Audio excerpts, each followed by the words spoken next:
waombolezaji wote, uniruhusu ni wasalimu nyote katika jina la Bwana wetu Yesu Kristo. Kegasa Yesu. Amen. Kwa majina naitwa mchungaji Timothai Jesus. Pauline ni dada yangu. Neno moja tu nataka niseme katika Zaburi 46 na mstari wa kwanza. Biblia inasema Mungu kwetu sisi ni kimbilio na nguvu, ni msaada utakaoonekana tele wakati wa mateso. Wacha Mungu awe msaada wa Mount Elgon.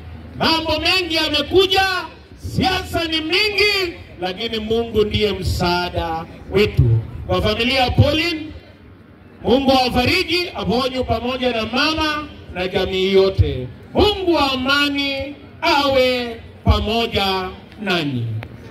Asante sana.